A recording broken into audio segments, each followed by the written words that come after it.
Mona Lisa sir, বিহান স্যারকে তো রেখে এলাম বাড়িতে। এখন তো আমার সাথে ঝগড়া করছে, তোমরা তো দেখতেই পাচ্ছ। হ্যাঁ, আমার সাথে থাকতে চাইছে না, মোনালিসার কাছে ছুটে ছুটে চলে যাচ্ছে বারবার। তো আমি রেখেই এসেছি, আমার সাথে আর নিয়ে আসিনি।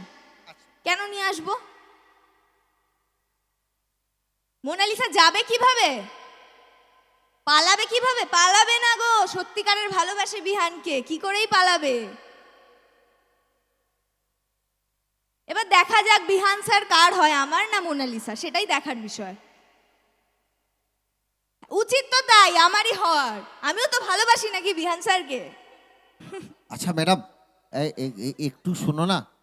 এইদিকে মোর বৌদিরা সন্ধ্যা থেকে দাঁড়িয়ে রয়েছে। হ্যালো হ্যালো, তোমাদের কোনো প্রশ্ন নেই? শুনতে পাইনি দিদি, সরি।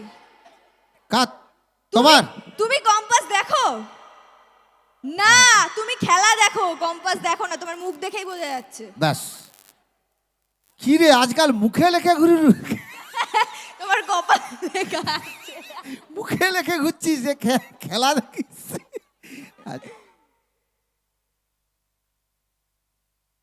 এরকম কোনো প্রশ্নের মানে হয় না, মানে হয় না। হ্যাঁ? কিন্তু কিন্তু সত্যি আমার মা খুবই সুন্দরী, যার জন্য আমার মায়ের নাম্বার চাওয়া হচ্ছে এখান থেকে। কি বলি বলো, বলছে মায়ের আপনি নাম্বারটা শুনতে বলো। পেয়েছেন? আপনার আমি কি বলবো বলুন তো, এই ব্যাপারটা হচ্ছে কি বলবো, আমার কিছু মানে বলার মাকে নেই। তো মেয়ে কেস খাইয়ে দিল হয়তো। আচ্ছা, এটা ম্যাডাম বলি, এটা পুরোটাই জোকস ছিল, অন্য হ্যাঁ, কিছু না। অবশ্যই জোক ছাড়া আর কি। আচ্ছা যাই হোক, এইবারে একটু সময় আপনার কাছ থেকে চাইবো। হ্যাঁ, আমি কারণ তো আপনি সময় দিই। এই কারণে সময়টা চাইবো ভাই। দিবেন্দু আচ্ছা, খোলাই আছে। একটু বলে নিই, আপনি অনেক দূর ও অনেক পথ অতিক্রান্ত করে আজকের এই মঞ্চে বা এই পবিত্র মাটিতে ছুটে এসেছেন। একদম। মায়ের পুজো, কালী মায়ের পুজো ব্যবস্থাপনায় পরিচালনায় সবুজ সংঘ। যে সবুজ সংঘ অনেক দিনের ক্যালকুলেশন ছিল, তাই আপনার আজকে এখানে ইনভাইটেশন হয়েছে। তো সবুজ সংঘর প্রত্যেকটি বন্ধুদের কেমন লাগলো আপনার?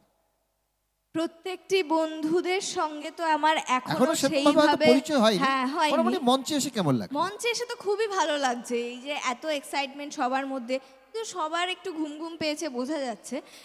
যাই হোক, রাত হয়েছে আর সবার ঘুম পাওয়ারই না কথা। না, সবাই কুন্ডুর মলম নিয়ে আসছে চোখে লাগাবে বলে।